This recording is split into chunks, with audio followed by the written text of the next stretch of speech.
പാതിവില തട്ടിപ്പിൽ വിശദീകരണവുമായി കോൺഗ്രസ് നേതാവ് നിജേഷ് അരവിന്ദൻ ചെയർമാനായ ഇന്റഗ്രേറ്റഡ് ഡെവലപ്മെന്റ് സെന്റർ സംഘടനാ അംഗങ്ങളെ വഞ്ചിച്ചിട്ടില്ലെന്നും നഷ്ടമായ പണം 2 ഗഡുക്കളായി നൽകുമെന്നും നിജേഷ് അരവിന്ദൻ പറഞ്ഞു.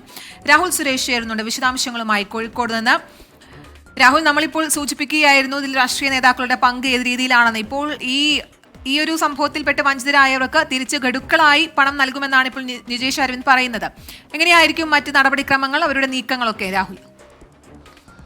അതെ കീർത്തന, അതായത് ഈ പാതിവില തട്ടിപ്പുമായി ബന്ധപ്പെട്ട് കൂടുതൽ രാഷ്ട്രീയ സംഘടനകൾ, രാഷ്ട്രീയ നേതാക്കളൊക്കെ ഇതിൽ ഉൾപ്പെട്ടു എന്നതിന്റെ വിവരങ്ങൾ കൂടിയാണ് ഈ ഘട്ടത്തിൽ പുറത്തു വരുന്നത്.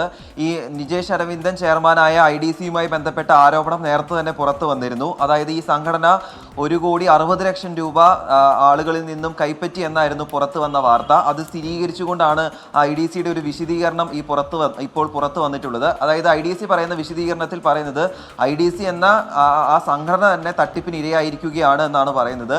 NGOകളുമായി ബന്ധപ്പെട്ട ചർച്ചകൾ ഈ നിമിഷം പുരോഗമിക്കുകയാണ്. ഇതിനോടകം തന്നെ ലാപ്ടോപ്പുകൾ, സ്കൂട്ടറുകൾ, ഗൃഹോപകരണങ്ങൾ എല്ലാം തന്നെ വിതരണം ചെയ്തിട്ടുണ്ട്. പക്ഷേ ഇനിയും കുറേയധികം ആളുകൾക്ക് ഇതൊക്കെ വിതരണം ചെയ്യാനുണ്ടെന്ന് അവർ തന്നെ സമ്മതിക്കുന്നു.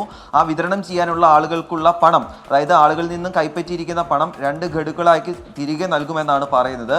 അപ്പോഴും അവർ പറയുന്ന ഏറ്റവും പ്രധാനപ്പെട്ട കാര്യം, IDCക്കെതിരെ നിയമ നടപടി ഉണ്ടാവുകയാണെങ്കിൽ ഈ പണം തിരികെ നൽകാൻ കഴിയുമോ എന്ന കാര്യത്തിൽ സംശയമുണ്ട്. നിലവിലെ സാഹചര്യത്തിൽ 2 ഗഡുക്കളായി നൽകാം. പക്ഷേ ഭാവിയിൽ ഇപ്പോൾ കേസ് അന്വേഷണമൊക്കെ വിവിധ ഘട്ടങ്ങളിൽ നടക്കുന്നു. ഒരുപക്ഷെ ഈ ബാങ്ക് അക്കൗണ്ടുകൾ മരവിപ്പിക്കുകയോ അല്ലെങ്കിൽ നിയമ നടപടിയോ IDCക്കെതിരെ ഉണ്ടാവുകയാണെങ്കിൽ ആ പണം തിരികെ നൽകാൻ കഴിഞ്ഞു എന്ന് വരില്ല. പക്ഷേ നിലവിലെ സാഹചര്യത്തിൽ പണം തിരികെ നൽകാം എന്നാണ് ഈ വിശദീകരണ കുറിപ്പിൽ പറയുന്നത്. കീർത്തന.